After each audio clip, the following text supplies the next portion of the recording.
I am feeling like I'm in a time capsule, and I'm caught between past, present, and the unknown future. And here we are in a reunion, our first in 14 years. And so I'm in a time capsule also because I come from the West Coast now, the left coast, and find myself with my old buddies, and we are durable goods. Of that we can be sure.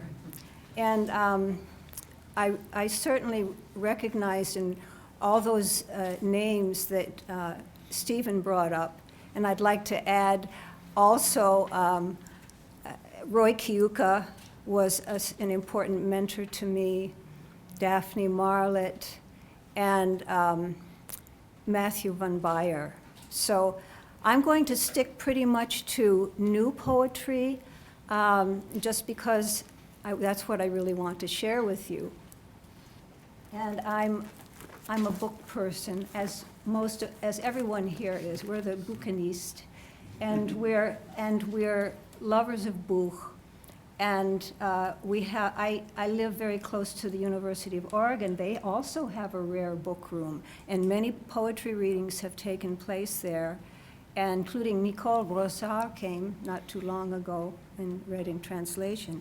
So I wanted to start with an excerpt from a longer poem, which is called Transience, and it's based on a videotape made by a Chinese artist who was born during the Cultural Revolution and whose father worked had a library of books which was totally destroyed during that, in the days before Tiananmen Square. So he made a video of books tumbling in space, and the old texts that were not allowed by Mao, all of the old scholarly works, and I wanted to read an excerpt from that for you.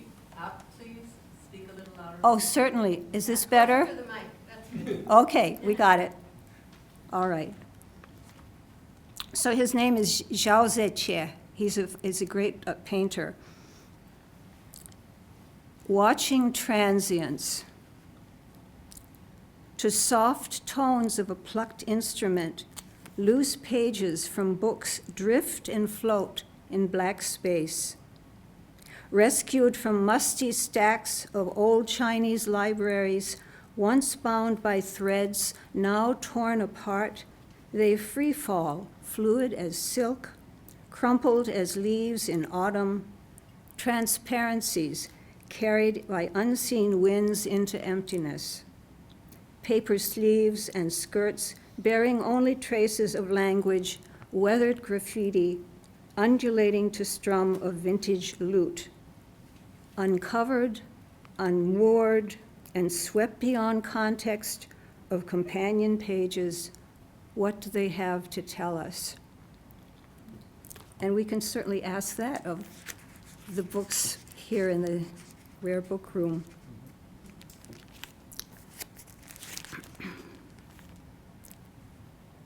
This poem appeared in Mouse Eggs, of which you can get a copy, and I think that Andre did a great job. And Andre, and I guess it was also Tom, who put that together and made it a facsimile of the old Mouse Eggs mimeographed article. And so this poem is called Shavasana.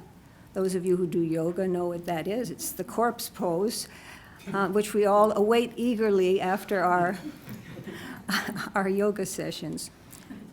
And this was written in honor of my mother, Gertrude, and I wrote it from a journal entry, and I wasn't able to write it until long after she passed. No expiration date for the way deep knowing drops into yoga class, without warning or fanfare. Memory of my mother's youthful body before her last goodbye at 61. Her tight mind, the heavy weight that took her down. Now a spirit presence, witnessing her daughter stretched out in a room of soft-breathing women.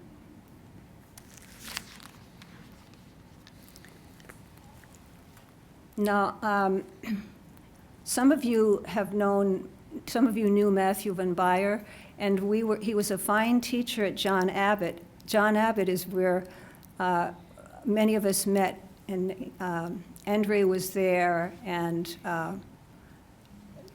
Peter Van Torn, and I have really wonderful memories of the students there, even though they were not really ready for my literature classes. I had them reading Middle English and Zorba the Greek, and it was a challenge. But this isn't about that. It was written for Matthew, who passed away in 2006, and he was a journal keeper too, and he and I are journal fanatics, and we have fat books filled with all sorts of mementos. But that's just a little background.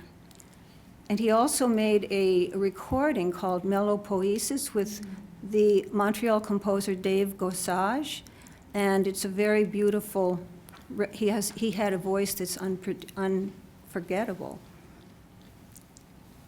You did not stray. You did not stray from your inevitable life, even when you knew you might not last the year, red blood cell count way down. You did not lose your humor when, bald and blanched, trousers loose, you climbed wrought iron stairs to the Esplanade apartment where your daughter and Gus the cat awaited your return from chemo. The ivy port in your belly did not eclipse your appetite for grilled cheddar and chocolate cake, your first home meal in weeks. Gaunt, you devoured the mail, feasted on favorite lines by Jack Gilbert, Neruda, and love poems of Vietnam. And though you rightly called your illness ugly, its rude affronts did not dim your gratitude for the Saudi doctor and French-Canadian nurse at the Jewish General, proof of the way things should be. Your friends held hope for recovery or remission, unable to imagine the man with kazoo who celebrated April Fools as his true birthday, and that he could be brought down like this. A month later, you were gone, but for your voice, peerless on the answering machine, reciting lines by Polish poet Anna Swier. More clearly than ever, I am in the company of my own person.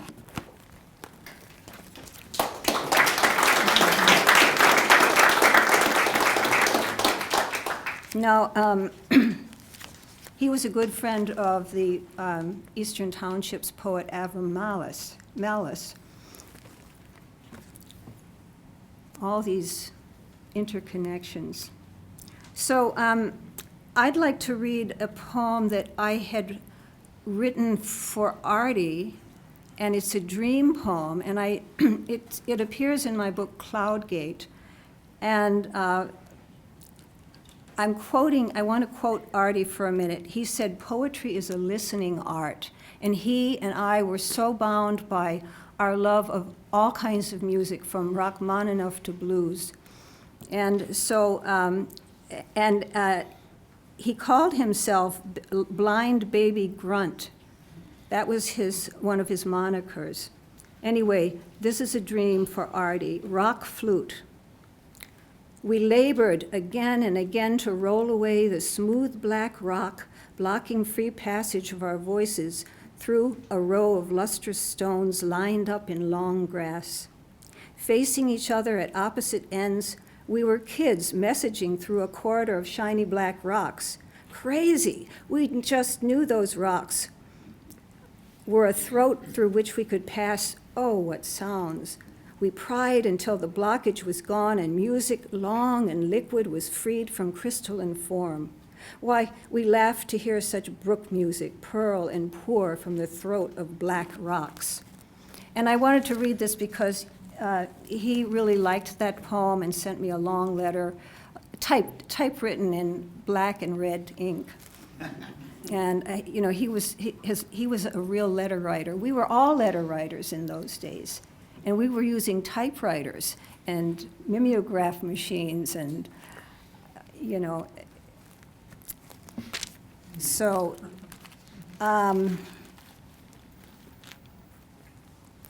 I'd like to end with a song. Let's see if I can remember it now.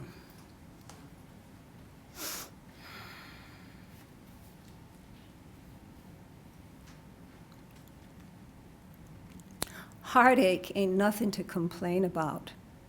Since you let it keep right on aching, let eyes keep on seeing one thing. Well, listen now. Heartache ain't no more important than one iris or one texting putting out 10 women heartaches at once and countless people in Toronto. That's a sort of, obviously, for what happened on Monday. I just kind of revised an old poem. So I think my time is up. And no, it isn't. My time is not up, but I think that I'm gonna, no.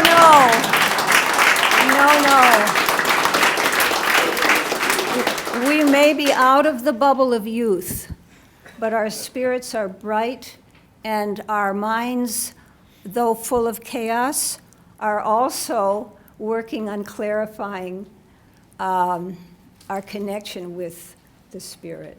Woo-hoo. So, anyway, thank you.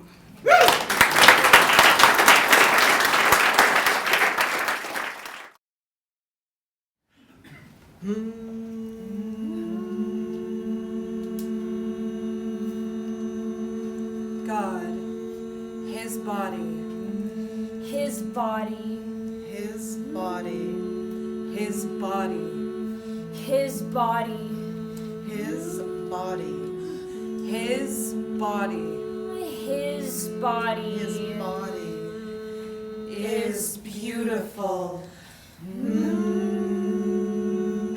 His dark,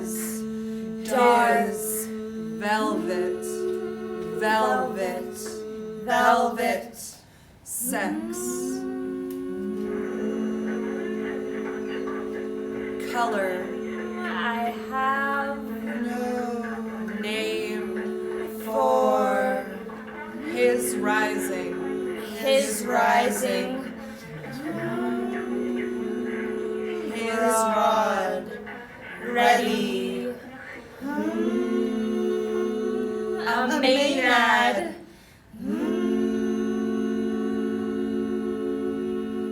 he shows me his round rum. Like a female, like a female, like a female. And in me all sexes